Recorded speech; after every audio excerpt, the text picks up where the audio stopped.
Shalakaya Chakshurmilitam Yana Tasmai Shri Gurave Namaha Narayanam Namaskritya Naram Chaiva Narotamam Devim Saraswatim Vyasam Kato Jayam Mudirayat Om Sahana Bhavatu Sahana Bhunaktu Sahaviryam Karavavahai Tejasvinam Matitamastu Mavidvi Shavahai Hare Krishna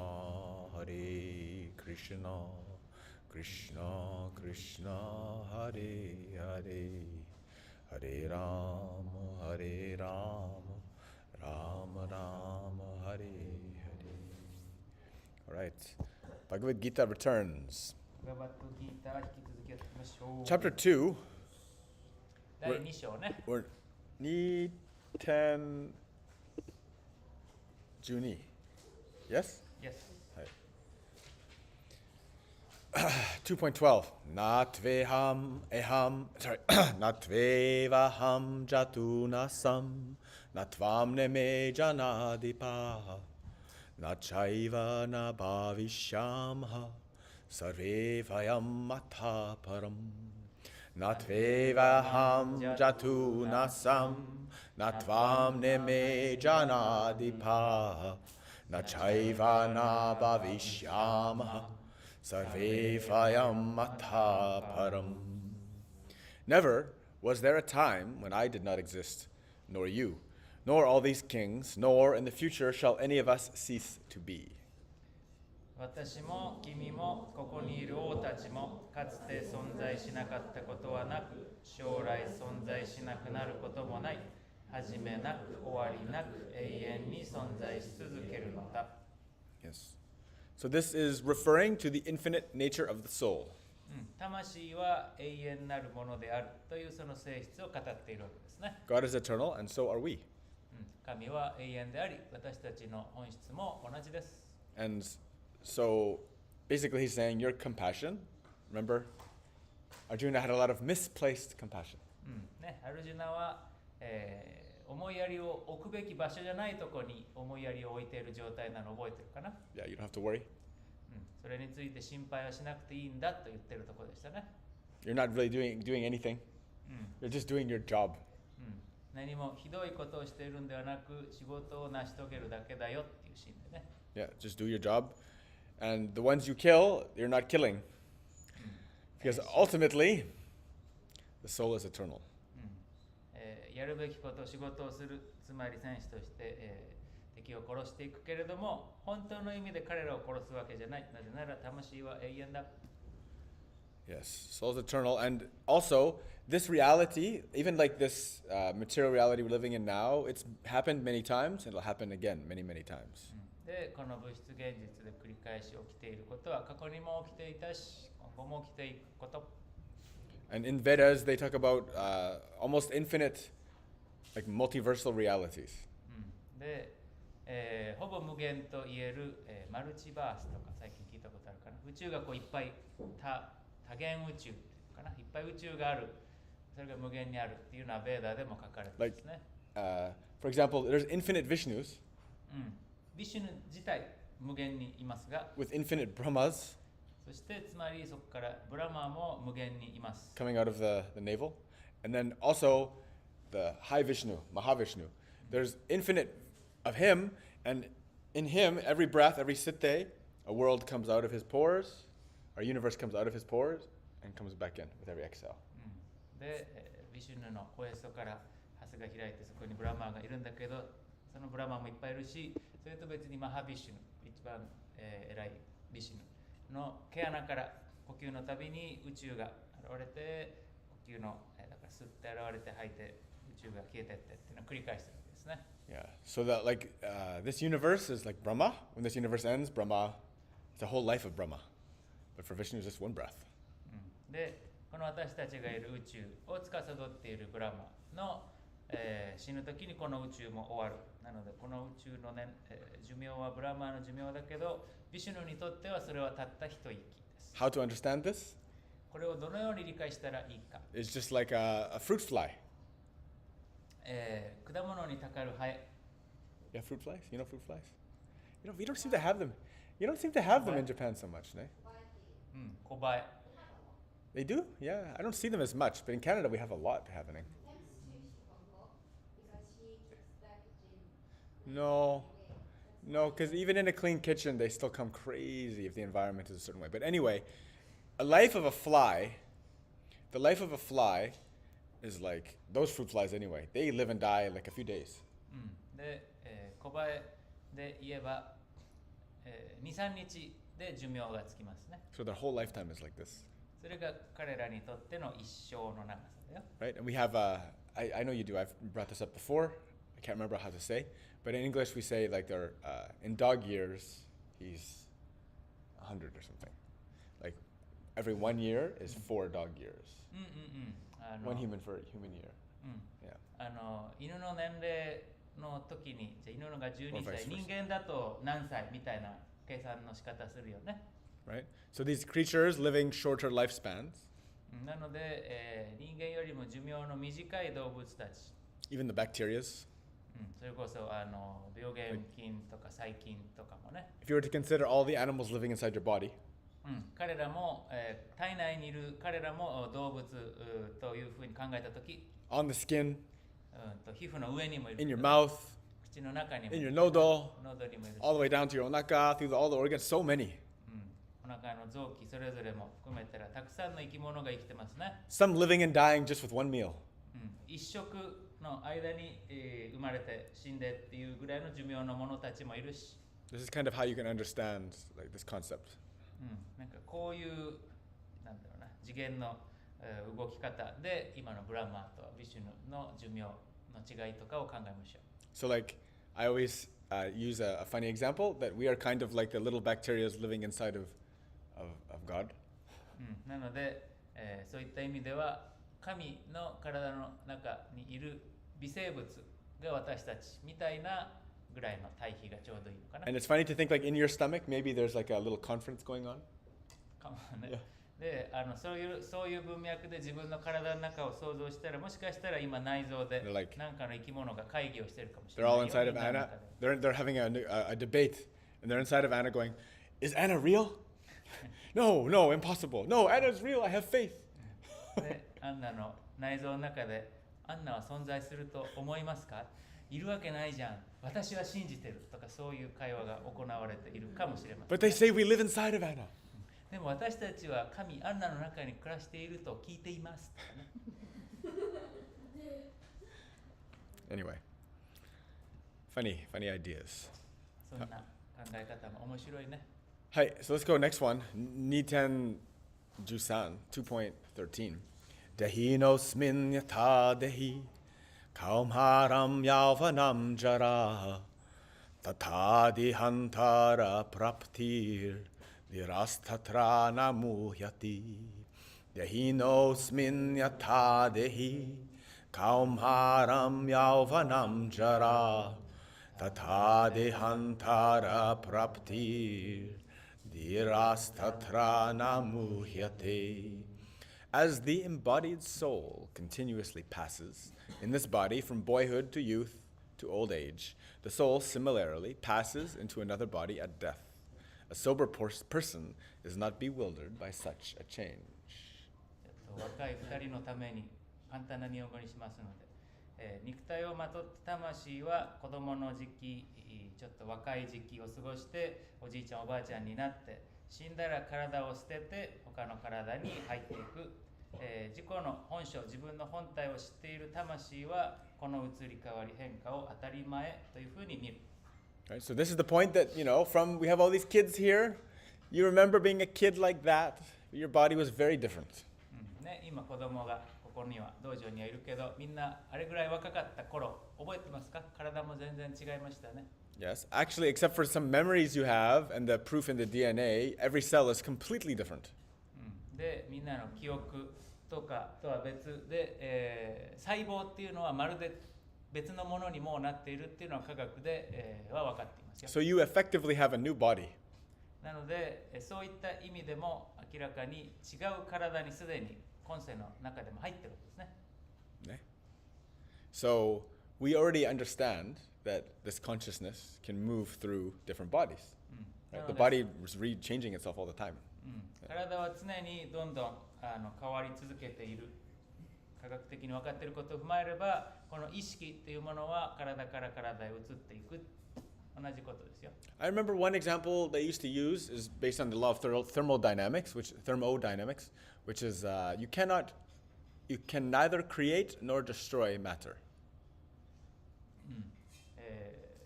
トーモダイナミクスね。その熱 Thermodynamics.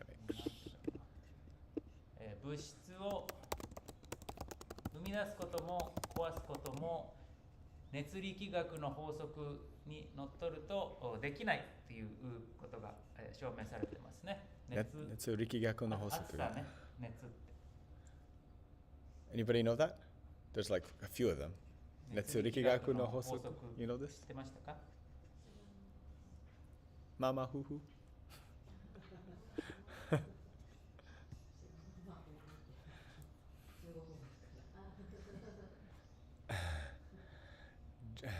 Yes. So the idea, yeah, I know. What's the next one? The idea is that the body we have now will be gone. Totally. 今持っている体はそのうちなくなるってことです。You're gonna have an old Oba-chan, Oji-chan body. そのうちおじいちゃん、おばあちゃんの体になります。And then you're going to have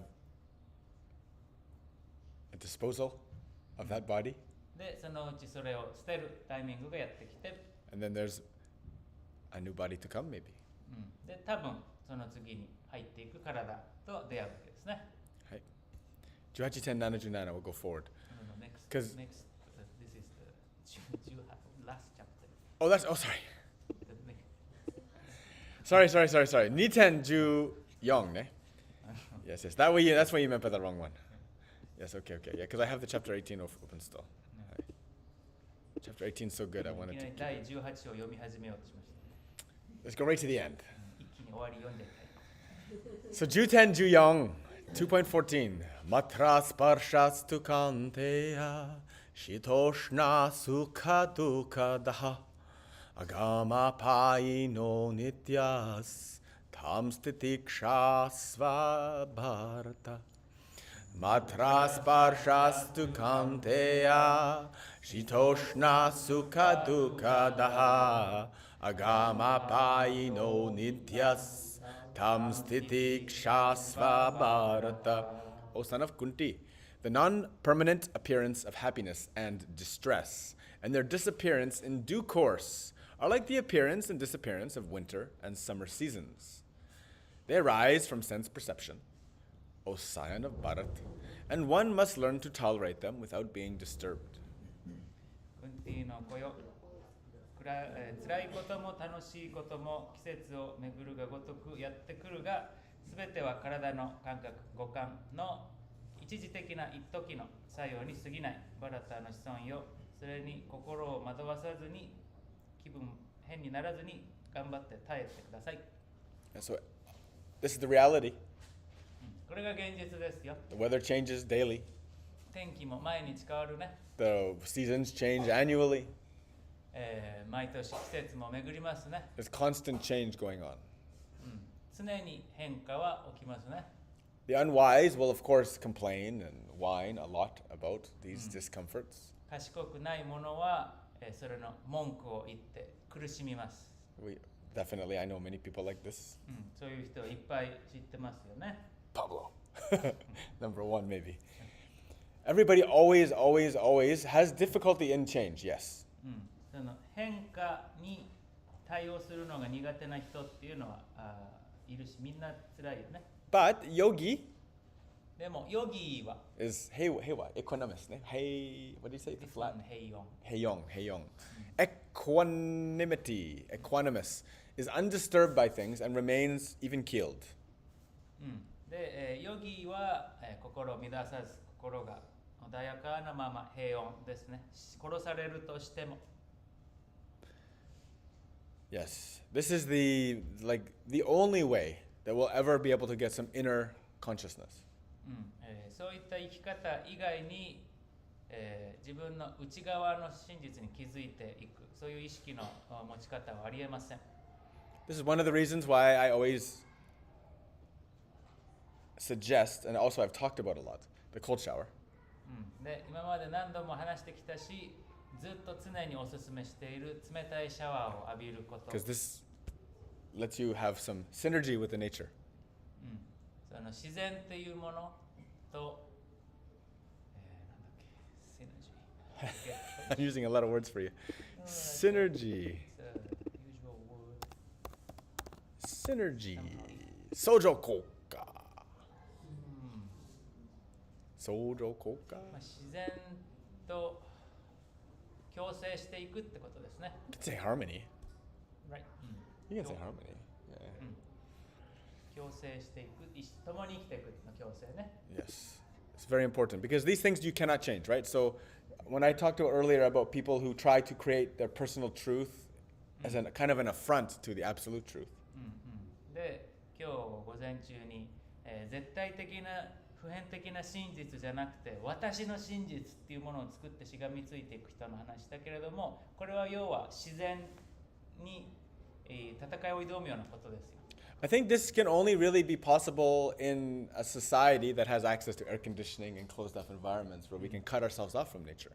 で、そういう考え方が生まれることができるのはそもそもエアコンだったりとか、要は人工的な環境の中に閉じこもることができる文化だけですね。Because they can already kind of remove themselves from nature もう自然から自分を切り離すことにある意味成功しているので。as long as they have lots of, someone to make everything for them and then electricity to keep it going and then maintenance and all these things. もちろんそういった人も自分でそういうエアコンとかを作ったわけでもなければ誰かが発電してくれててお金が払えてとかそういう状況でだけどね。And I tell you, for me, living in Japan, it was a big adjustment this summer time here. My God. で、僕自身日本に暮らすようになって、夏っていうのはとても、慣れるまで大変でしたよ。Now I can do no problem. I feel very comfortable now. 今はもう慣れたからね、居心地いいけどね。Yeah. But before, because in Canada, our summers are very, very, very great, best. なぜかと言ったらカナダの夏はもう最高ですからね。But the winter may be a little intense. ちょっと冬はきついけどね。So, whether it be mood, whether it be weather, whether it be seasons, whether it be temperature, whether it be any of these natural circumstances, our job is to try to remain equanimous throughout. なのでそれが気分であろうと天気であろうと季節であろうとその移り変わる自然に惑わされずに自分の心は穏やかで平穏でいる。それを保とうとするのが私たちのやるべきことです。Even in terms of training, sadhana. 特に、サーダーナ、訓練、鍛錬の時間もね。You wake up some days, you're not in the mood to do anything. 朝起きてもう何もやりたくない今日っていうやりますよ。Doesn't matter, you do it. それでもやる。Your mind says, I don't want to do.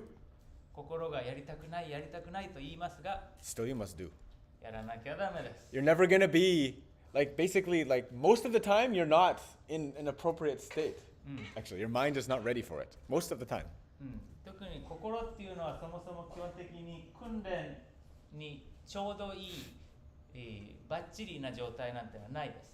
Right? So if you are a slave to your mind, then you're just like, oh, I sleep in.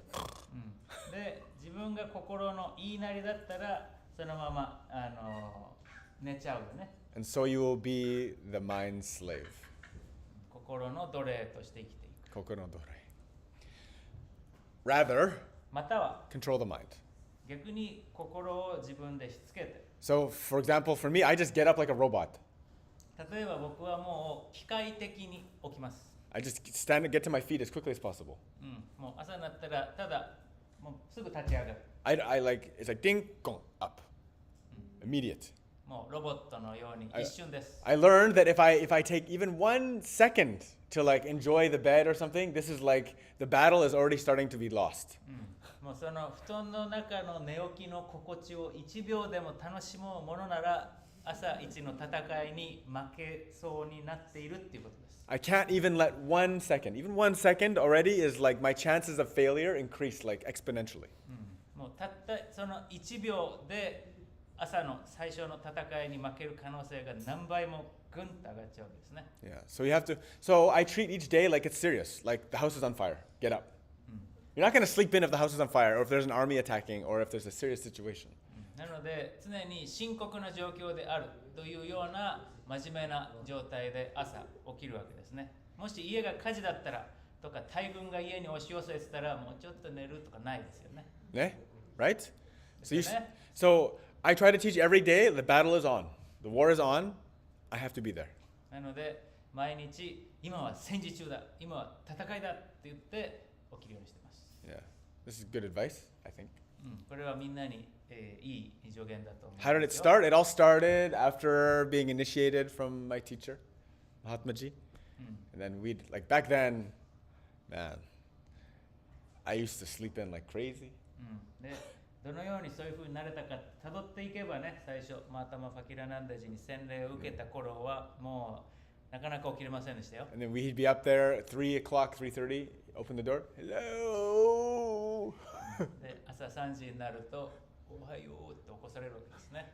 Not even know, he didn't say good morning, he said hello with his old voice, old man voice. おじいちゃんの声でAnd やー like, って言われるわけですね。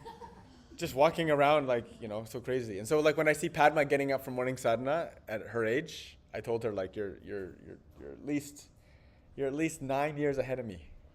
で朝のサーダナにね起きてくるパドマを見て9年は俺より先を行ってるよといつも言いますね。 Can you imagine at 9 years old doing the morning sadhana like this?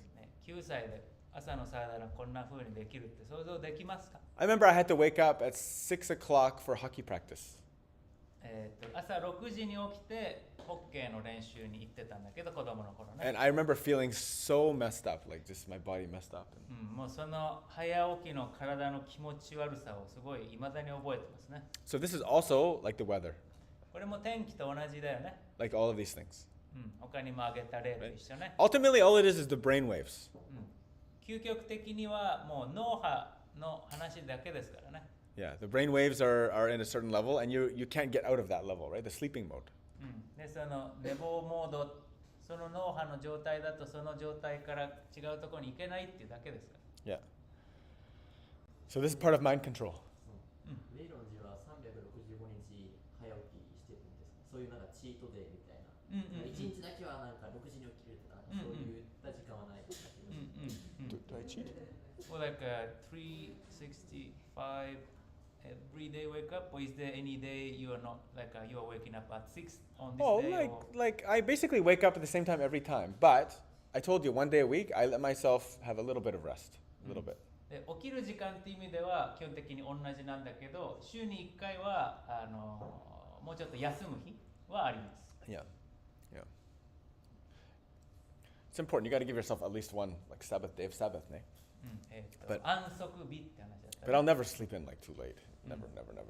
でもなんかその日に、寝坊するのかって言ったらそれはしないですね。David says hi. Zuda み family. んなデイビッドがHaribol. 挨拶しております。 He's here. But I can't seem to move this thing. I don't know why. There we go. Hi. This is habit. This is easy, guys. Once you get in the habit of it, no problem. You can do it. で自分はできないってみんな思うかもしれないけど、もう習慣化しちゃえば癖で全自動でそうなるから、そんな難しい話じゃないですよ。Waking up becomes the easy part. そのうち早起きはそんな大変じゃなくなる。Yeah. Like as you said, robot. In a way, it's automatic for you, right? It has to be automatic, yeah. 機械的にって言ったけど、もう習慣になれば全自動ですから。But the birds are like this too, you know? Like 鳥だって同じですよね。at certain times of the day, like as the morning comes, like the birds have a sequence. で、朝ね、暗いところから明るくなっていくまでに鳥たちにも規則正しい周期がありますよね。So like for example, when we wake up, they are quiet, the birds. 僕たちがここで起きてる時間、まだ鳥たちは静かだね。 But as you get closer to the sunrise, there's a timing. It's kind of like, you know, they all have their certain order. 日の出に近づくにつれてこの鳥たちはこのタイミング、この鳥たちはこのタイミングってこう順序が本当に決まってますね。So sun is still below the horizon, but a little light is there. Some bird. で太陽が上がってくるまだ地平線からは昇ってないけどっていうタイミングで鳴き出す鳥がいて。And then, like a few minutes later, more light comes. Another bird comes in. Like this, and it continues like this. でもうちょっと日が上がるとこの鳥が鳴いてっていうような感じで、順があるよね。In the summer here, the insects also like this. 日本では夏は虫がそんな感じですよね。So the animals actually have a kind of discipline, a kind of kiritsu. なのでそういった意味では、動物たちには動物たちの規律があると言えるかな。And humans are kind of the most craziest of all, because we're just kind of all over the place. 最も規律が乱れてるのが人間かな。All over the place. はちゃめちゃですね。Yeah. Yes, please, please, please. はい。起きる時間決まってて、やっぱ寝るすごい今は起きるために寝る時間を意識して、こんなにいつも早く寝ないのに早く寝てる。やっぱ寝る時間もいつも一定にして、で瞑想すると睡眠時間短くなるっていうけど、エロジーとかケンちゃんはどれぐらいの睡眠時間で生きるようにやりだしての変化みたいなのはありますか？短くてもよくなった。最後なんて？短くてもよくなったっていう。睡眠時間がどんどん短くなっても大丈夫な体になっていくのかっていう。はい。はい。So now we study waking up early regularly. The same time basically is important. So then here I'm waking up much earlier than usual. So now I'm trying to go to bed much earlier than usual. Yes, should be. So then going to bed early is also important. I mean the question.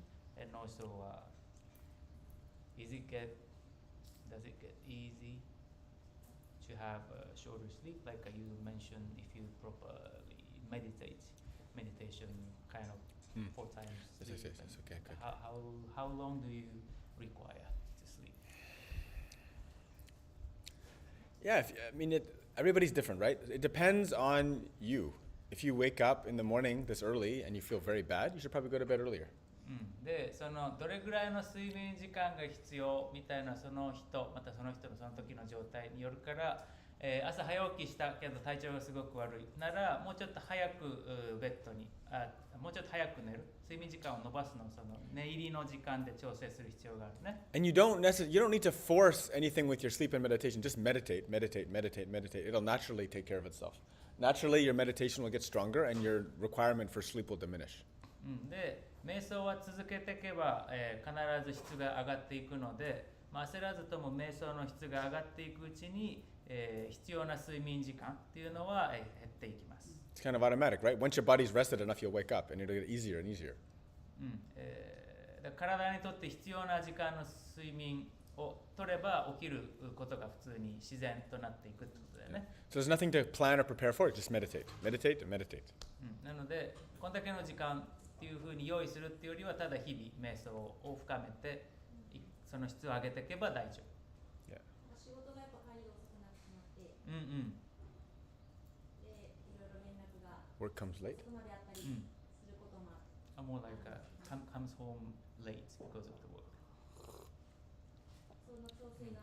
And also when I finish the work and come back and then need to some messages I need to do. Well, there's 2 or 3 ways to approach this problem. で、これには2、3通りの対処法があると思います。Number 1, leave everything as it is and just find a time to nap. もうそのまま仕事とかね、それを変えずに日中どうにか寝れるようにする、どこかで。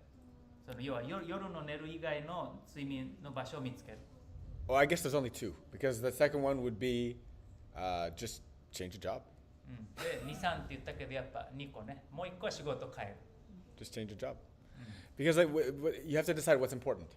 結局優先順位だから。Yeah, money's important, all these things, but jobs are a million. There's a million jobs. もちろんお金を稼ぐのは大事だけれど、仕事自体は一つしか世にないわけじゃないから。There's countless jobs, but only one Brahma Muhurta. 仕事は無限にあるけど、ブラマムフルタという貴重な時間は1日1回しかないから。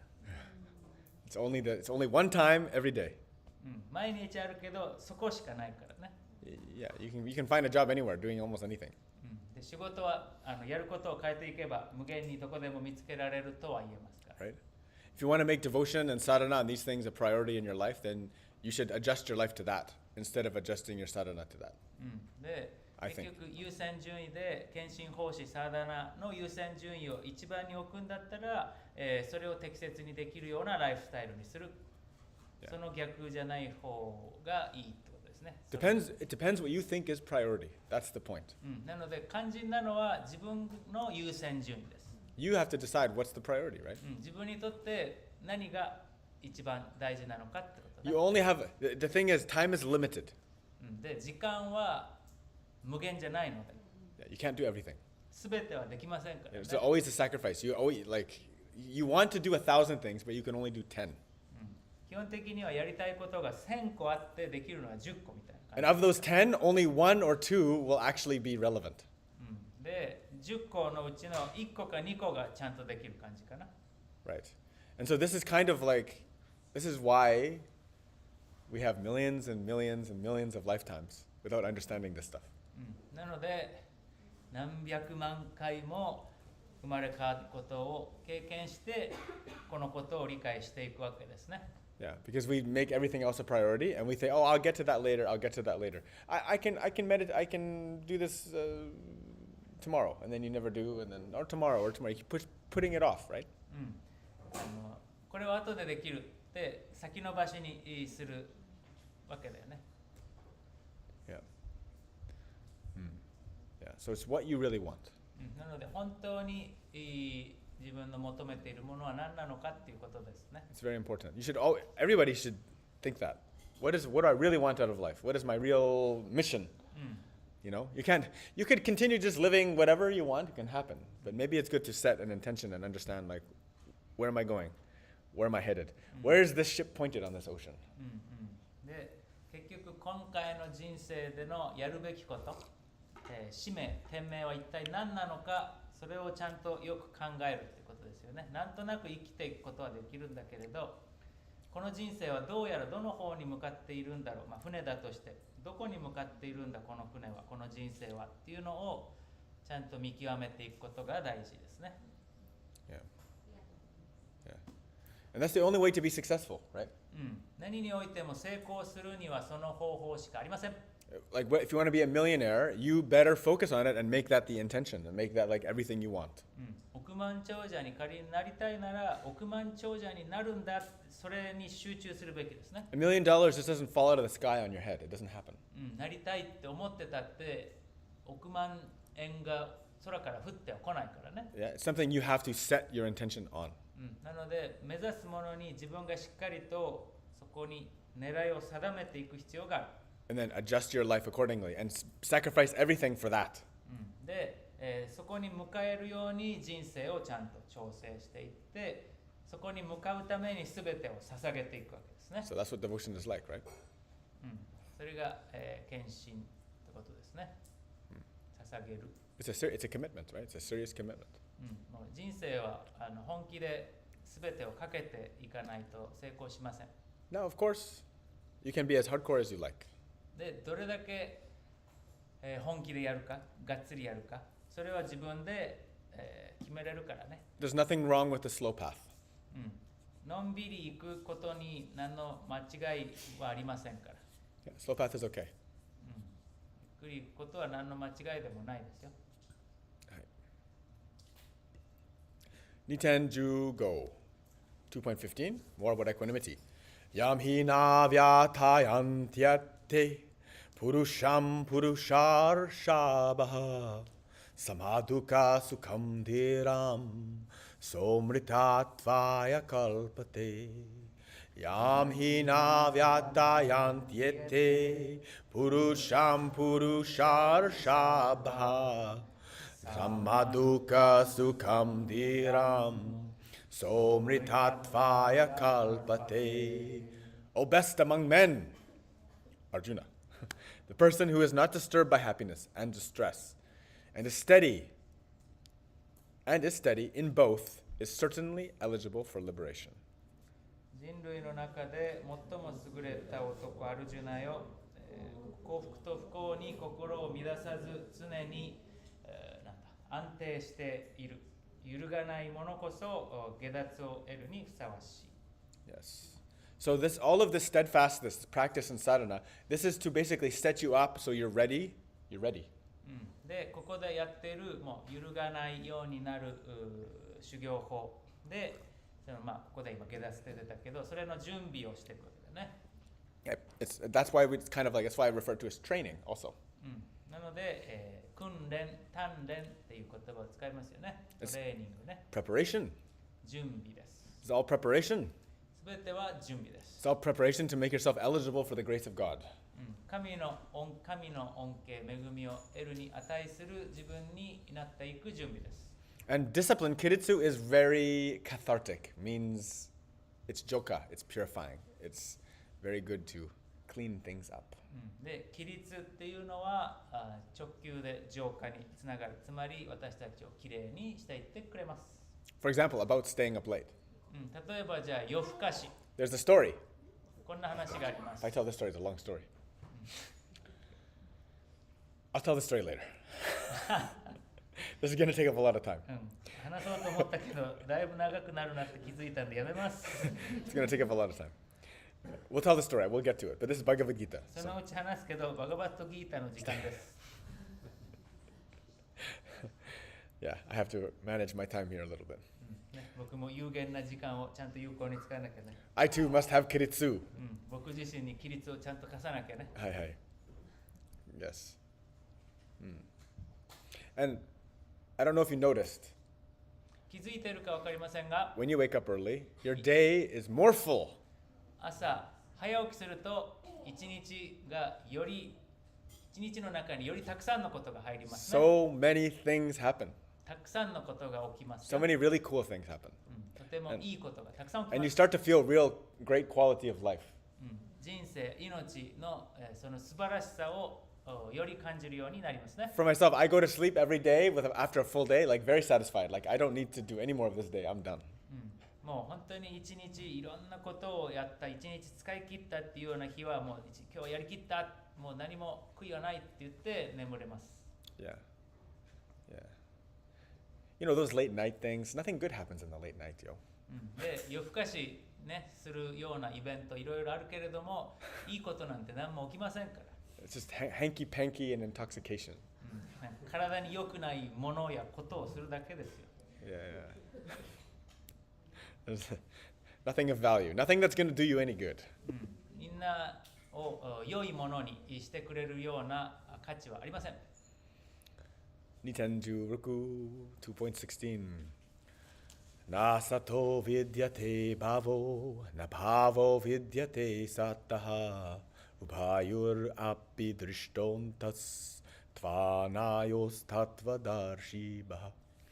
Na sato vidyate bhavo, na bhavo vidyate sattaha, ubhayur api drishtontas, tvanayos tattvadarshibha. Those who are seers of the truth have concluded that of the non-existent, the material body, there is no endurance, and of the eternal, the soul, there is no change. This they have concluded by studying the nature of both. 物質、物と精神が一体何なのかを学んで、真実が見えた、分かった人々は、非実体、本体じゃない体はなくなって、本体、魂は永遠に変わらないということを理解する。So Guruji used to say, seek the unchanging in the change.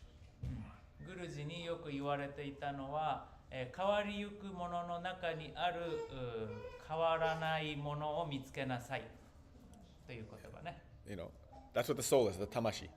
魂ってまさにそれですよね。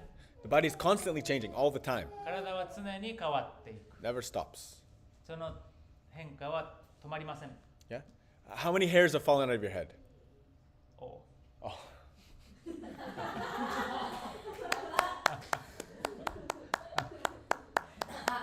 But you take them out every day too.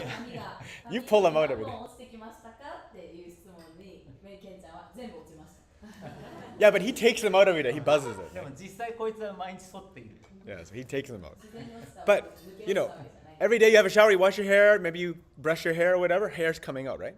毎日ね、シャワー浴びたり、髪を溶かしたりすると、Yeah. 毎日毛が抜けるよね。Yeah, your hair's still there, でも髪はまだみんなあるよね。 right? Because some came out and some came back. なぜなら抜けていくものもあれば、また生えてくる The のもある process か of, らね。 the process of change never stopped. その変化は、プロセスは終わりがありません。 So you actually don't need to have a haircut っていう意味では、髪を切りに行く必要はない。 because you're getting a new haircut all the time. なぜなら常に自然と散髪、髪切ってるって感じですね。Says me, one haircut in 24 years, ね? 24年に1回とかですからね、僕も散髪が。Yeah. これに関する質問いいですか？はい、はい。この物質と精神の本性本性本性？本性。何から学ぶんですか？ああ、なるほど。はい。So here, can I say it in English? What's the word? So studying the nature of the both, right? So Yeah. then his question is studying this on what? From what? Studying the soul and the body. No, from what? Like you can say, we study Bhagavad Gita from this book. Yes. Like what's the Okay. media? The media? Through the body itself, through the soul itself. 体と魂、まさしくその2つを通してそのことを学ぶ。 So this is what yoga is, right? これがまさしくヨガです So ね。 hatha yoga and all of its techniques and practices, and even just through practicing asanas, you can get a profound understanding of the body. で、ハタヨガのいろんな練習法があるけど、その中のアーサナだけとってもものすごく深い理解、洞察を得る体験ができます。 Right? So, and what I share in hatha yoga with you, this is even a small section of hatha yoga. There's so many things, crazy things, that you can get more and more deeper understanding of all these little things, the nooks and crannies. The nooks and crannies, the nooks and crannies are like the little corners and the hidden places. で、ここでアーサナのね、ハタヨガの修行法をいろいろシェアしているけれども、ハタヨガの全貌からしたら本当、ちょっと、ですね。で、そういったものもおいおい学んでいくと、秘密のスポットっていうのかな。それまで見えなかったとことかがどんどん見えるようになってきますけどね。Yeah. And so they would have studied the soul through their practices of yoga, meditation. なので、この魂の本性、物質の本性を、ヨガを通して学んでいくってことですね。You know, especially this yoga is so old, so old. ヨガは本当に昔からあるので、You think about ancient time. なので本当にはるか昔のことを想像してね。There's like almost no distraction. 邪魔になるものがほぼ存在してない状態の世界。 Lots of shizaka, very quiet, very peaceful. ずっと静かで、穏やかな世界ね。 They could use all their time and just focus on meditation. その穏やかな時間をずっと、集中して捧げて瞑想したりしてたわけですよ。 Hatha yoga originally 3 hours, one pose. もともとのハタヨガは一つのポーズを3時間やりますから。What we do in 1 hour, 2 hours, they would do in a week, 2 weeks. ここで僕たちが 1,2 時間でやってることを1週間、2週間かけてかつての人たちはやってましたからね。 One pose, 3 hours, 1 hour shavasana. One pose, 3 hours, 1 hour shavasana. One pose, 3 hours, 1 hour shavasana, like this. 一つのポーズを3時間やって1時間シャバーサナしてをこう交互にやっていくんだね。 Right? And then so meditation, illumination of soul, all of these things, you can get very, very deep in this. And that's how this whole devotional culture was like incubated and continued to prosper. で、瞑想してでそのうちに魂っていうものにこう明かりが灯される、それを理解するっていうこの修行をずっと続けていくことで、What was the word? Incubate?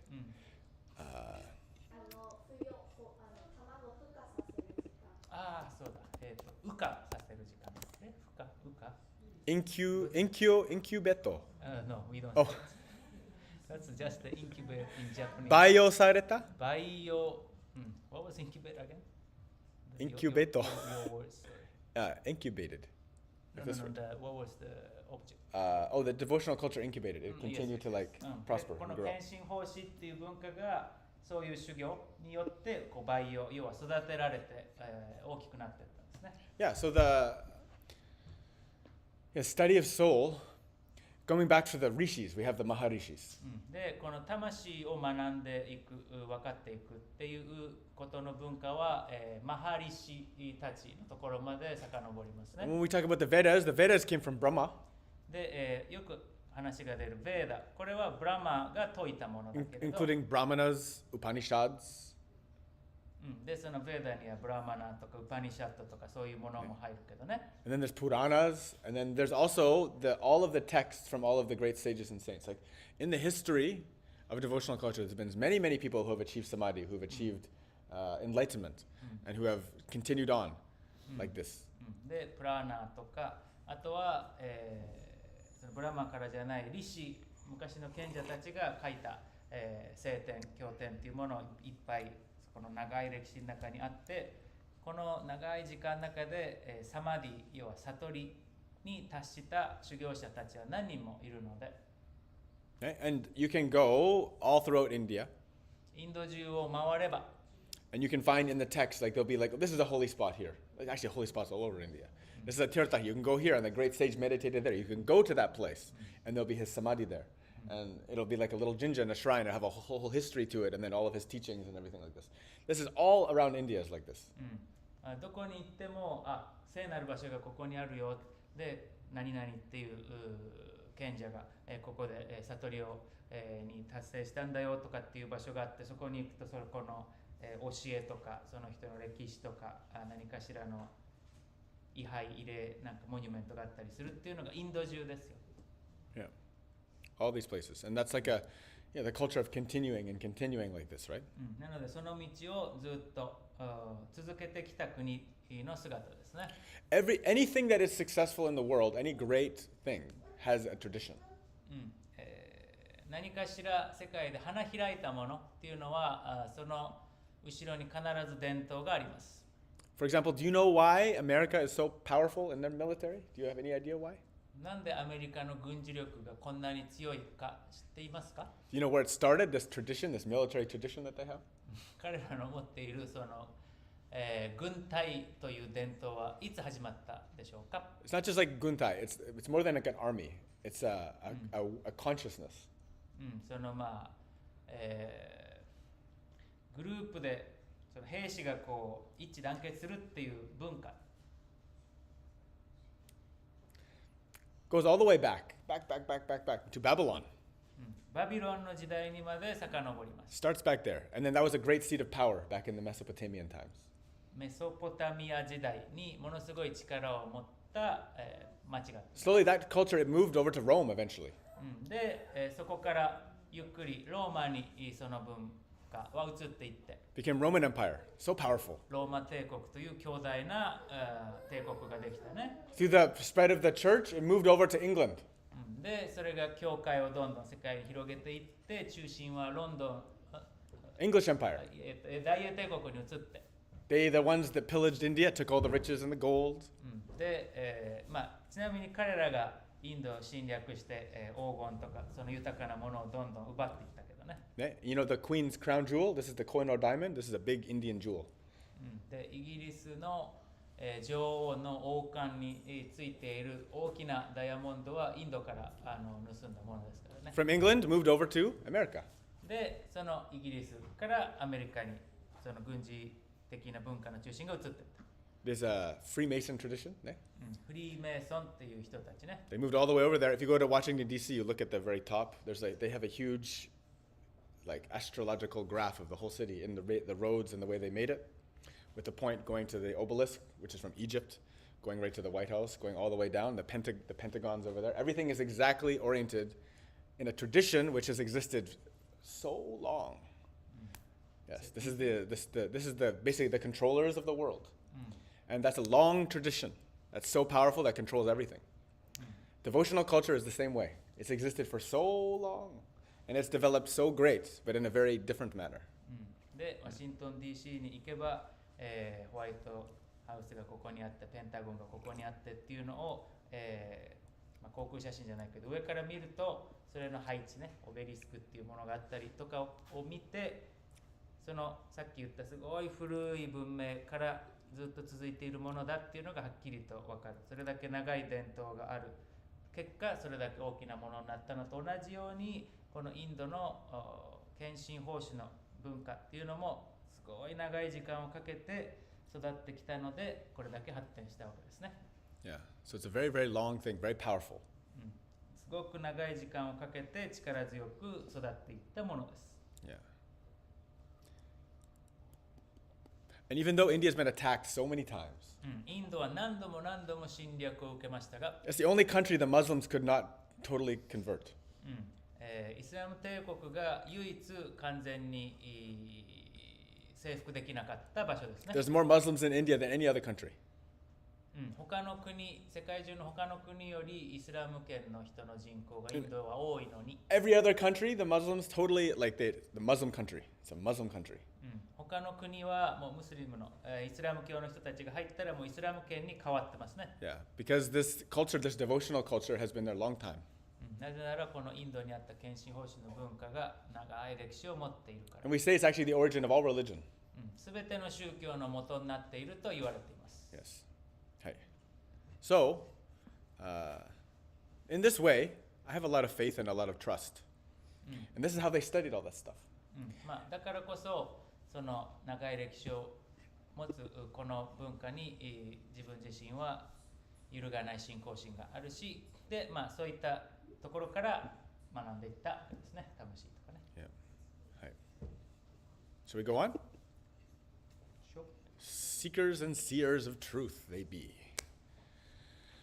Nitenju nana avinasi tutad vidhi yana sarvam idam tatam vinashaman vayasyasya nakashchit kartumarhati avinashi tutad vidhi yana sarvam idam tatam vinashaman vayasyasya nakashchit kartumarhati.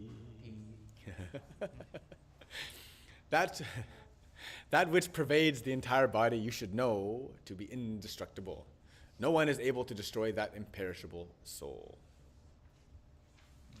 体中に、完全に溢れているものは決して傷つかず壊されもしない。たとえいかなる人でもいかなる方法でも不滅の滅びることのない魂を滅ぼすことはできないと知るべきだ。Now this language is very tricky. In Vedanta Sutra, we learn about the pervading nature of the soul, right? It's not actually all pervading. Though it can move everywhere, it's not everywhere all at once. で、ベダンタスートラでね学んだんだけど、この体中にあまねく充満しているって書いてあるけれども、全部の場所に常に完全にパンパンに満ちているわけではなく、どこでも体の中を移動できるっていうことですよね。But so that consciousness, この私たちの持っている意識、that ishki, ne? So you can see through your eyes, 目から外を見ることができる。but even if I touch my eyes, I can't touch that consciousness, ne? It's behind it. でも目をこう触ったって意識を触ってはないよね。意識っていうのはこの目よりも目の裏っていうか内側にありますね。奥にありますね。Yeah. This is the one of the interesting topics. 考えてみるととても面白いことの一つですよね。Is that it's very easy to identify with the body. 体が自分自身だって思い込むのは簡単なんだけれど、Okay? Because this appears to be us. It appears that way. そういう風な気がしちゃうからね。But this is why, for example, in the Kriya Yoga, we're doing all this Samukhi Mudra. We're doing all of these practices to identify phenomenon, light, qualities of consciousness that are actually closer to the soul than to the body. で、朝のクリアでやってるサムキムードラね、そこで、間違いなくあるその光っていうのが体よりも内側の魂に近いっていうことをそこで体験していくんですね。Yes, and it takes time to have experience of these things. で、こういった体験を得るのにも時間はかかりますけどね。There's a lot of purification that has to happen. そこに至るまでに必要な浄化っていうのはたくさんあります。It doesn't just come like right away. 急にパッて手に入るもんじゃないけど、Unless you're ripe for it. まあもしみんながすでにそれを得る準備ができている、もう成熟しているんじゃなければね。But if you were such a ripe person like that, you probably would never meet me. で、それだけの優れた成熟した魂でやったら、僕のところにはきっと来てないでしょうね。That person would find another way in a much better way. もっといい道をたどっているでしょう、そういう面の人は。Definitely. They're already enlightened. もう悟ってますね、そういう人は。Yes, that person. Already done. もう道を渡り終えてるだろうね。Yeah, we're a purification factory here. ここみんな浄化が必要な人の集まる場所です。We're a ripening machine. ここでね、こう売れていくわけですね。Those who are ripe are already done. もう売れた人はもう完了だから。So there's some qualities here. This is from the Shvetashvatara Upanishad, talking about the soul a little bit. Balagra sata bagasya satadha kalpitasya cha. Pagojiva sa vigneya sa chanantayaya kalpate. When the upper point of a hair is divided into 100 parts, and again, each of the such parts is further divided into 100 parts, each such part is a measurement of the dimension of the spirit soul. That's one ichiman, 1 to ichiman. If you cut a hair into ichiman pieces, で、1 to the power of 10. 魂の性質について語られてますね。髪の毛の毛先を100等分100個に切って、その一つをさらに100個に切って、これが精神、魂の大きさである。つまり髪の毛を1万回切ったうちの1個だね。It's roughly how big the soul is. Very, very small. だいたい魂はこの大きさってことは、とにかく魂はすごく小さいわけですね。So impossible to find. That's what they're saying basically, that for the transcendental portal for which the soul emanates through the body is like that big, so small. で、その超越的な領域から物質的な領域に魂が入ってくる通り道の大きさがそれぐらいだっていうふうに言われてますね。Yeah, and yet it can emanate through the whole body. I can feel something on my knee and at my head at the same time. で、それが体中を移動することができて、移動するといっても右膝と頭を同時に感じることができるよね、意識っていうのは。How amazing. すごいもんですね。Now, about the soul and the way that it projects like into the consciousness, the ishki projecting into the consciousness. で、その魂っていうものが、その意識を通して映し出すわけですよね。Guruji always said it's like in a movie theater. グルジーはよく映画館を例えに使ってました。We're watching the scenes. 何かしらの、光景、情景を今こうやって見てますね。Emotionally involved in everything. そこにはいろんな感情があって、Laughing and crying with the 笑って action. たり泣いてたりしてるわけですね。 But if you take a moment and you detach from the movie, だけどそこに完全に没入してたところからちょろっと我に返 you る。 see the light projected from the back of the room. 映画館で光がスクリーンに当たってるなっていうふうに気づきます And then ね you。go back and you're looking back. You go back to the origin point of that light. The light has, these forms are the projection on there, but the light is pure itself. で、スクリーンまでその光がこうあってなって、でもそれをこう辿っていくと光の元があるわけですね。This is a little bit of this understanding. これもいい例えとして理解につながるということね。And there's a thesis someone wrote that soul weighs 21 grams. 21 grams, that's pretty heavy. There's a movie called that. なんか論文で科学者が魂の重さについて書いたのが No, this is about ectoplasm. 信憑性も考えると21 You guys, 21グラムって映画もあるね。you guys are talking about ectoplasm. で、これはエクトプラズムの話だと。Ectoplasm was a theory that they weighed the body after it died. Yes. But I think it was disproven though. 死んだ後に体の重さを測ると21グラム少なくなっているっていうことから I think it was だったんだけど、その後間違ってたというふうになったんではなかったかな。 There's no scientific evidence that ectoplasm exists. で、今のところ科学的にこのエクトプラズムが正しいという証拠はない。And there's no way to prove that by science. Well, you said 21 grams. Yeah, the thesis. Yeah, that's the thesis. It's a thesis. But so if you say 21 grams, that means you can prove it with science. Because that means you're monetizing it. You're putting like a number on it. So that's why like you never see a number like that in it. But 21 grams is like, wow. Pretty heavy if you ask me. この21グラムっていうのはあくまで仮説ですよね。まあでも21グラム個人的には魂そんな重いのかなってちょっと思いますけどね。Yeah. But anyway, that's a popular belief. That belief is widespread. でもこのエクトプラズムっていう考え方もまあ広く広まっているものですね。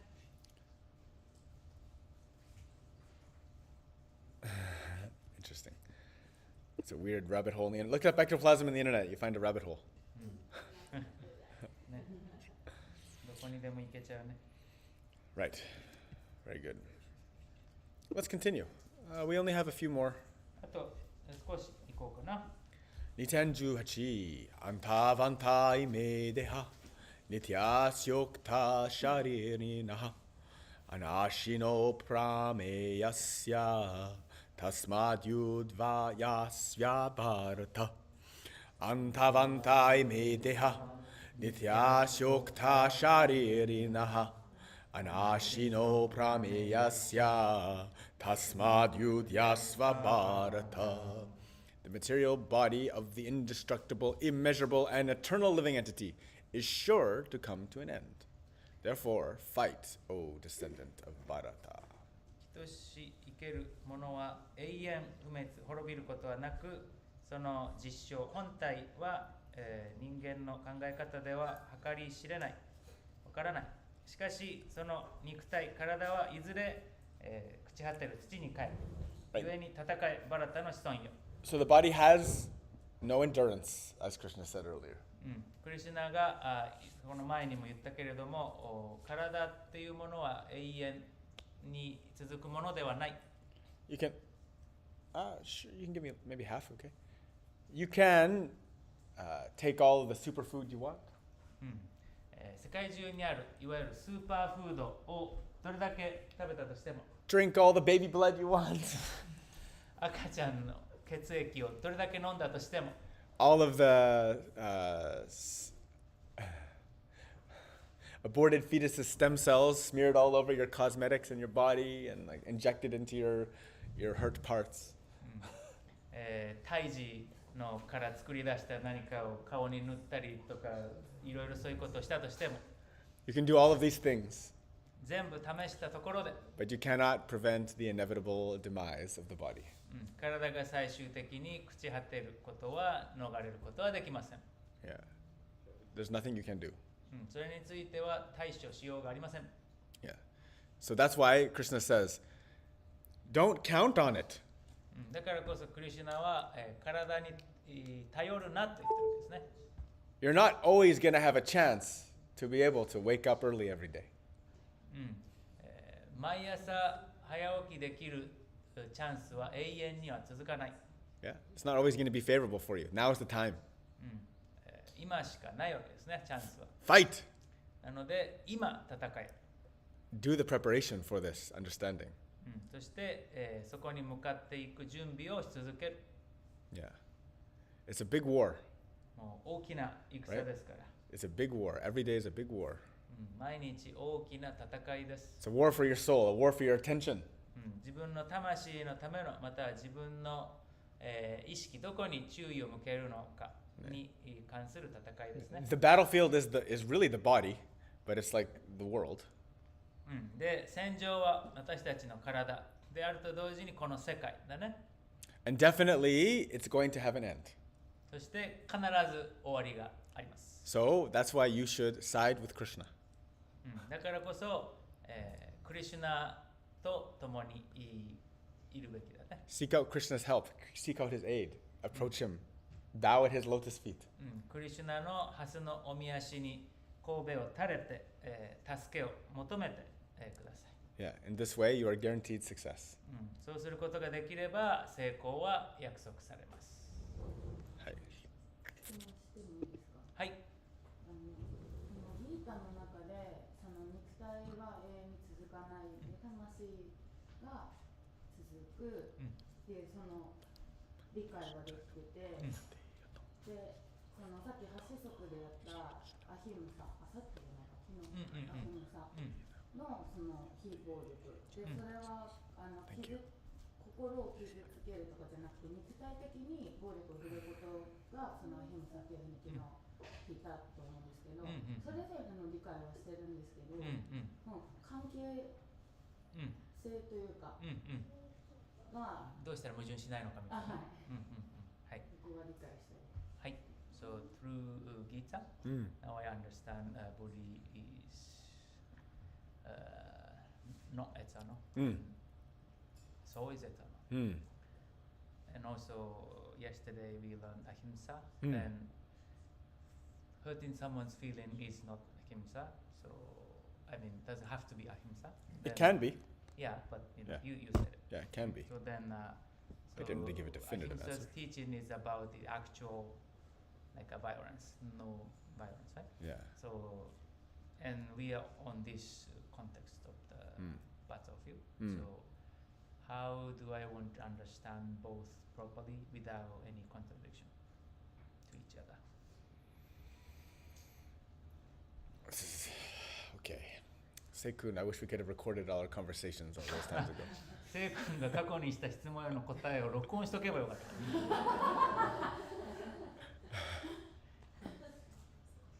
All right. Frequently asked questions. We need an FAQ page, yeah. よくある質問っていうのをホームページに載せるべきだね。It's true, because like I find like every TTC I end up answering the same questions all the time. 毎回 TTC で必ず答える質問ってありますからね。Yeah. But I always answer them differently. 毎回違う答えを言うんだけどね。Yeah. So that's nice. それはいいことですけどね。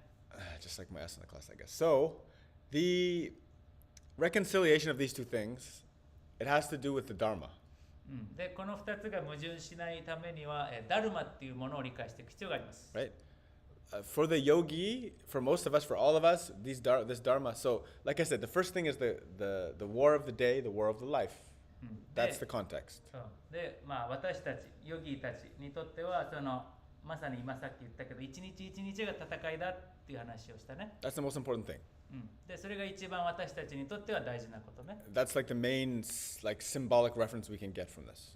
このバガバットギーターの物語から私たちが、私たちの暮らしに持っていける教えの適用の仕方っていうのはそういうことね。Yeah. All of our duty has not to do at all with real killing or doing real harm. で、私たちみんなのやるべきこと、その義務っていうのは人を殺すとか誰かを傷つけるっていうこととは関連が今ないですね。And doing harm, sometimes it is hurting someone's feelings is doing harm. で、その人の気分を害す、これは別に暴力ではないっていう話をしたけれども、それがそうなる時ももちろんあるよ。It depends on like when you're talking about truth. We were talking about satya, and I said the most important thing is wisdom to understand what is what. で、そのサティア、真実を伝える時に、そこには、知恵、英知がないと何が真実かを見極めるのが大事だって話もしたね。Right. So the cultivation of wisdom is required for that. なので、矛盾しない理解を得るためには知恵をちゃんと磨き上げていく、蓄えていく必要もある。Now, she's trying to reconcile the whole Arjuna having to kill and ahimsa. 要はアルジュナ Is が that the main question? Let me confirm. So アルジュナがこの状況において、要は戦地で戦わなきゃいけない。で、それはアヒムサを破るんじゃないかっていうようなとこってことだよね。Yeah, okay. Same question. So, yes, Arjuna's duty is that. で、ダルマ、アルジュナの義務がまさしく戦地で敵を殺していくことなので、兵士として。Alright, so a warrior has to encounter things that we don't have to encounter at all. で、私たちが直面する必要のないことを戦士たち、兵士たちは直面しなきゃいけない境遇なので。We will never have to ever think about this. なので、個人的に私たちはこの状況でどうしなければいけないのかっていう事態には陥らないけれど。So this teaching in essence is kind of universal that it can apply to many different cases, even the one who actually has to kill. なので、実際に戦って相手を殺さなきゃいけない人も含めて、ここで、説かれている教えっていうのは普遍的な文脈に適用は一応できるものです。Now the biggest problem also is in this Kali Yuga, there's probably like a true kshatriya that's duty bound through dharma, through in terms of like spiritual like devotion is I don't know how many there are. Like real kshatriyas. でこの現代カリユガにおいて、本当にこの霊的な神の文脈におけるダルマっていうレベルで、クシャトリアの義務を持っている実際の兵士、戦士がどれだけいるのかっていうのもそもそも疑問なんだけど。Yes. So what Arjuna is saying, I mean, what Krishna is saying here is that doing his duty is not like, of course, Kshatriya, the thing is there's so many different things. Kshatriya has so many rituals and so many things they do that are like an extension of their duty to do the killing. They have to do sacrifices and yagnas, they have to do a whole bunch of other stuff that we don't have to do. でそのクシャトリアがやらなければいけない儀礼儀式みたいなもの本当にたくさんあってその敵を殺すだけじゃなくて、ヤグニャも含めていろんな、儀礼儀式をしなきゃいけないんですね。Yeah. Nay, this is nice. In the purport, he says, Ma himsyat sarva bhutani. Never commit violence to anyone. That's right here. 2.18? Yeah, 2.18, yeah. Ma himsyat, himsa, ne? Ma himsyat sarva bhutani. Never commit violence to anyone. Is it really 18? 219. Okay. I was 19, sorry.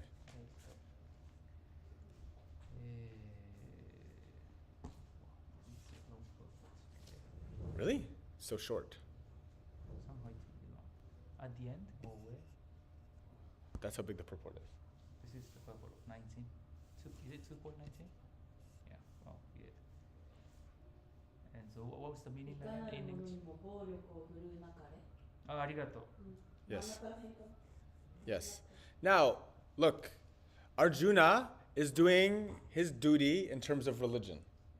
で、この宗教的な文脈においてアルジュナは、やるべき義務をやっていくわけです、ね。It's not just random violence.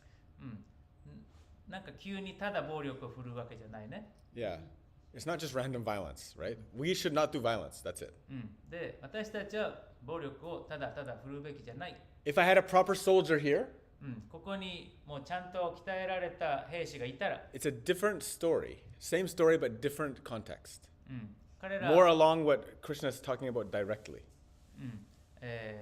その暴力っていう意味で同じ文脈だけど、彼らは僕たちとは違う境遇だから、ここの物語でクリシュナが言っていることが、もろ当てはまるのはそういう人たちです、ね。You have to understand that for a warrior not to defend is doing violence.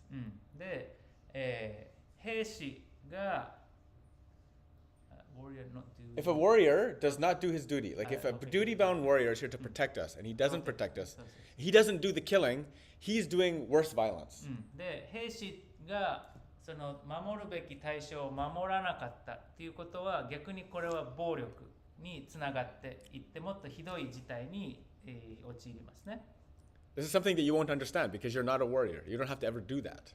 みんなは戦士じゃないので、それを理解することはある意味できないと思うんだけれど。But so if you don't do your duty, you're going against the Dharma. You're going against Krishna.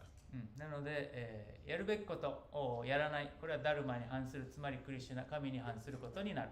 And if your duty is to kill, that means you have to do it. で、そのあなたの義務がその誰かや何かを殺すことなんだったら、それをやらなければいけない。You had an addition? We can also give her a big picture. Krishna's done everything he could do to stop yeah. the violence Of course. beforehand. So, Talking and yes. everything. And then this is the last resort. Yeah. So yes, okay. So in the story of Mahabharata, マハバラッタでは、there's a huge preamble before this battle, like a huge story. ね、この The 前も言った Mahabharata け is ど like this big.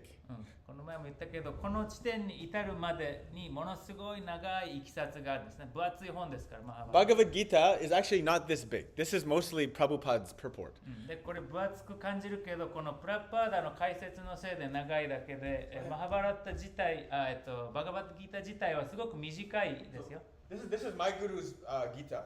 僕のグルのところのバガバッドギータこれですから。 And this also has a lot of purport in it. この中にも解説は結構入ってるからね。It's very small. 短いよね。 It's very, very small. 小さい本ですよ。 And actually, if you just take only the shlokas, it's very small. This is actually all in English. This is all in English.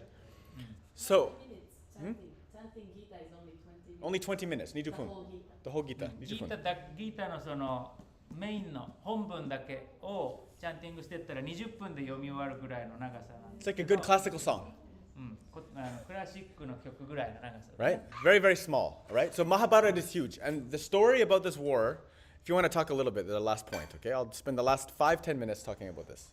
マハバラタ、ここに至るまで、どういういきさつがあるのかを最後の話 I talked a little bit in the first day about it, 初日に少し話したけどね right? So there's a, where to start? Such a huge story.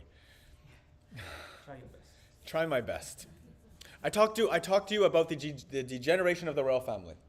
その王族たちっていうものが腐敗していったという時代背景話したね、 I told you about the attack of Draupadi when they took her in and they like abused her. ドルパディが、誘拐されて暴力を振るわれそうになった話、振るわれた話もしたね。 So the Pandavas, like Arjuna, he's one of the Pandavas. They're like they're kings. They're all kings actually, kings of little sections, and then there's an emperor. で、Right. アルジュナを含むパンダバっていうのは、まあみんな王様っていう感じだね。やってることが違うだけで、でそこにこう帝国があると。 So the Pandavas were the rightful heirs of the throne. The emperor, their father, had died, で、本当は王位を継承するべき血筋にいるのはパンダバたち。 And だ his- けどもその王様である父が死んで、 and his blind, kind of stubborn, ignorant brother was the emperor. で、盲目で、強欲で、無知な弟がその王位を継いだわけだ And ね。 he let his son do anything he wanted. で、その子供たちに好き放題させた。 Never disciplined him, so he did so many bad things. 全く規律を課さなかったので、本当にひどいことをたくさんしたわけですね And。especially the Pandavas, he killed, he like abused their wife, he did somebody stole their lands, burned their houses, tried to poison them, did so many bad things. ね、毒を盛ろうとしたりとか、家を焼いたりとか、妻を誘拐したりとか、虐待したりとか、悪いことを全部したわけです It was ね。 very corrupt and very bad. Everybody knew it. もうみんながみんな分かっていたこととして、本当に腐敗、堕落し But きっていた most people allied with him because he was the system. でもほとんどの人々はそちらにつくしかなかった、そういう仕組みだったので、 And you can see people just follow the system because it's the system. They're just plugged in and they don't want to go against it. ね、ここでも同じだよね。そういう仕組みに社会がなってるから、その通り生きていくっていうのがほとんどの人ですね。 And Krishna was constantly, like Junko said, Krishna was constantly going to them, trying to make peace all the time. Please stop. Just let them have their own way. Leave them alone. These kind of things. で、今、純子がちょっと言ってたことだけれど、クリシュナはここに至るまでに何度も何度も、彼らのもとを訪れて、いざこざを収めるように、彼らは彼らでほっといてあげなさいとかね、和平を築こうと何度もトライはしてるんですね。 Yeah, so many attempts. Krishna even showed like some of his form to them. Gave them a mystical vision, and still they were stubborn. で、その中には、神秘的な人知を超えたようなクリシュナの姿を見せたりっていうシーンもあったんだけれど、この悪玉たちは頑固で全く耳を貸さなかった、 Unstoppable. 止められなかったってことです。 In your life, you've certainly encountered someone that was ichiban ganko. They don't move, even when it's like they're totally wrong. で、生きていくともう本当に頑固で絶対間違ってるのに、もう言うことを考え、やることを曲げないっていう人に出会う時はありますね。 Ne? And they're aggressive. しかもすごくこう抑圧的というか攻撃的だった。 And they have an army. で、そこに軍隊が、兵力があったら、 And they have weapons and they want to kill you. 武器も持ってて、あなたのことを殺そうとしてたら、 That's the situation. まあ、そういう状況ってことです。 It's like you had a little drama with your family or with whatever. Imagine that situation blown up by like a billion. で、家庭でのちょっとしたいざこざみたいのが10億倍に膨れ上がった状況みたいな感じで思った。 And then you can understand why the violence has to happen. だからもう暴力しか方法がなかったんだなっていうような状況だと思ってください。 Right? It has to happen. もうそういう時はそれしかないならそれしかないです。 Right? In Edo period, you had to have samurais, otherwise there's no peace. 江戸時代は侍がいなかったら平和はなかったよね。The Edo guys, the samurais, for sure, they killed people. 侍はもちろん人を殺してたはずです There's ね。 no real peace. っていう意味で本当の平和だけっていう世界はないわけです。 This so-called peace we talk about, it only comes because there's an authority who will kill those who try to disturb the peace. 平和を乱そうとするものをちゃんと殺していく権威っていうものが、統治している、治めているからそこに平和がある。 Even in Joman times, for sure, they were killing. 縄文時代だって、殺しは絶対にあったと思いますよ。 For sure. If someone was wrong, for sure. 何か間違った者がいれば、そういうことは起きていたと It's 思い always ます。 been the way. Even now, the death sentence is killing. Yeah. The The death sentence. Yeah, death Ah. sentence. In Japan, you have, yeah? いや、 Yeah, yeah, yeah. Okay, yeah. 死刑もそうだよね。死刑だって、 Yeah. 殺しですよね。 That's always been there. ずっと人類史になかったことはないですから。 Yeah, you can try to dream about it, but go back there. I guarantee you, they were doing it somewhere, somehow. なかったはずだと夢見るのはみんなの自由だけど、絶対にあったと思います。 Yeah. So that's just because there's always bad actors. なぜなら悪役っていうのは常にいるわけです。 In this lila we called life, there's always a bad guy somewhere, somehow. この人生というね、リラの中には悪役が必ず用意されて We い call them ま a, す。 we call them a terrorist テロ or リストと呼んだり、 or a dorobo 泥棒と呼んだり、 or a kuru. Kuru? They're called the kurus in this. この物語の中ではクルの人たち。 But it's kind of a role that always must be filled by somebody, somehow. もう悪役は悪役で誰かが演じなきゃいけない、もう脚本にある役だからね。 And along with them, there is always the role of the kshatriya, someone to defend and to protect. で、同時に悪役がいるのと同時に守るものとしてクシャトリア的なものも必ず役としてありますよね。 And then it's for them that we have to, like, you should always know that it's necessary.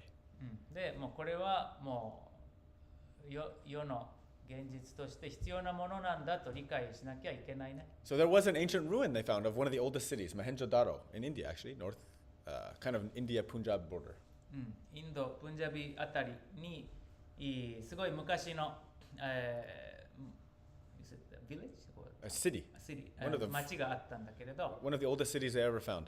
And 最も古い町の一つね。 from what they could see, they were like perfectly peaceful. で、発見されたものすべてから見て本当に平和な人たち。 Very advanced. They had advanced sewer system. Sewer system. 下水 Yeah, そう very 下 advanced. 水とかそういったものも含めてとても発展した、都市でした。 They traded a lot. They had very advanced trade. Like they found like pictures of asanas and all sorts of things inside the city. で、 They were- アサナ They were like perfect yogi city. ヨギにとってのたちの完璧な都市っていう感じだったかな。 And they also found 0 weapons. で、いろんな貿易もあったけど武器は全く見つからず、 They were totally nonviolent. 全くもって非暴力な人たちだった。 But you didn't hear about them でも彼らの話を生きてきてここまで聞いたこときっとないですね。 because they were attacked and killed. なぜなら侵略されてみんな殺されちゃったからです。 Because nobody would defend them. 誰も守る人がいなかったからだよね。 Yeah. Hey. Violence, you have to understand. 暴力っていうものの本質を理解する必要がありますよ。 It's really hard. I think it's really hard for you guys to understand. なんかとてもなかなか理解しにくいんだっていうことは I 分か think る。 the men can understand. 男の方が分かりやすいかなこれは。 Because we grow up in really harsh, like, men are violent. 男性のうちに暴力性っていうのはありますから。 You guys, like, I don't know. I saw a few women fight physically before, but I've seen many men fight physically. 女性が本当にこう体でね喧嘩してるっていうのは数回しか見たことないけど、男性の喧嘩は何回も見たことあります。 I don't know what it's like for the Japanese guys. 日本の男性がどんな感じか知らないけ But ど、 where I grew up, it's dangerous. Sometimes, if you put your nose in the wrong business, your nose is broken. で僕の育った環境では、間違ったところに、顔を突っ込むと殴られちゃうんですね。 Yeah, and there's always a bigger guy who has some kind of authority over you because he can do violence to you. こう暴力を許されているような、後ろ盾のある大きな男っていうのがどこでもいますよね。You have to understand, right now, you guys are living in this kind of false peace. まあ、偽りの平和の中に生きているみたいな感覚を持ってね、You don't see violence around you 自分の周りで暴力は見ないよね。because the government has a monopoly on violence. 政府が暴力を一手に担っているから。ね Right? And no matter how much you try to teach people about peace, there's always a bad actor. It doesn't matter. で、どれだけ平和が大事だ、平和が大事だって言ってっても、悪役はこの世には存在します。So if you're not prepared for that bad actor, then you're not going to survive. で、悪役が来た時の準備ができてなければ生き残ることはできません。That's it. Right? So just understand that the duty of every person is different.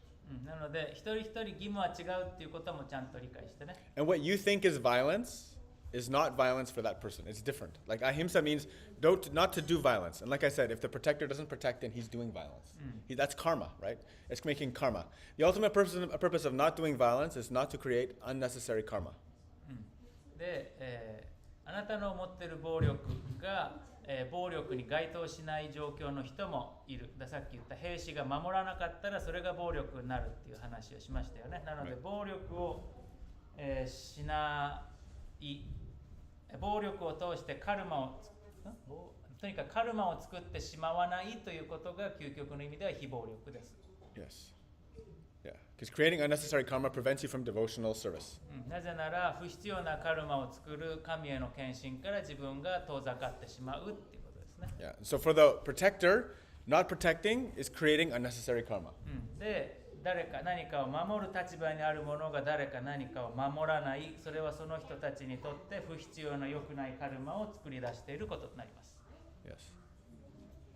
今なんかいろんなところで戦争だったり紛争とかがあって、それは自分たちのを守るためとか、宗教の聖域を守るためとか、そういうあれでやってると思うんですけど、 To end this class. 自分の何の人たち？そういう人たちは戦ってる人たちは自分のダルマをしているっていうふうに捉えること社会もあるってこと、現代の社会に起こってる。We got Seikun broken into a few parts here. So right now some like wars going on, especially around the Multiple wars. Yeah. We have like 4 or 5 going on in the world right ち now. なみに現在は4つか5つの戦争が起きてるけどね。Like her question is so especially I think she was referring to the war in Israel and Palestine. Yeah. So they are trying to protect their sacred, holy place, right? So then they do we consider it as they are trying their duty? Yeah. Let's not talk about this. そ I の don't want to 話 talk はちょ about っと this. 今はやめよう。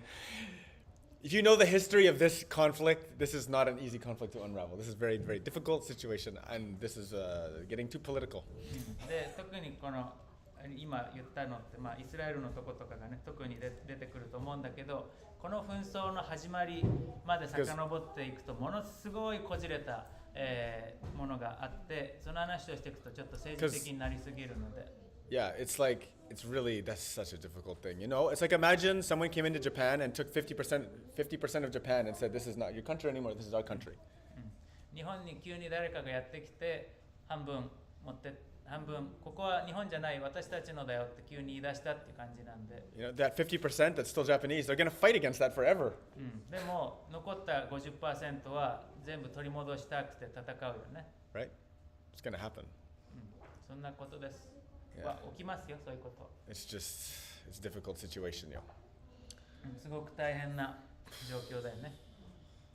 War never changes. 戦争は変わらない。Yeah, it always will be on. It'll go on and it'll go on, it'll go on. 戦争は消えません。And it's either going to be on the big level, and if we're all in tribes, we're going to be fighting somehow. Everybody's going to be fighting over something at some time. 国レベルじゃなくなって部族レベルになるとかそういう変化はあるかもしれないけど消えることはないです。Why? Because you got better food over there. They got a nice forest. Let's go take them out. あっちのご飯の方がうまそうだ。あっちの森の方が良さそうだ。 Something, みたいなのがね。 something. You know, everybody wants いろいろ something. だけど。Yeah. Anyway, Hariom. Let us be happy. You say a prayer, you know? ね Wish everybody peace and love and all these good things, yes. みんながみんな幸せで愛にあふれていることを本当に祈りましょうね。And pray for all the innocents that die. で、殺されていく本当に、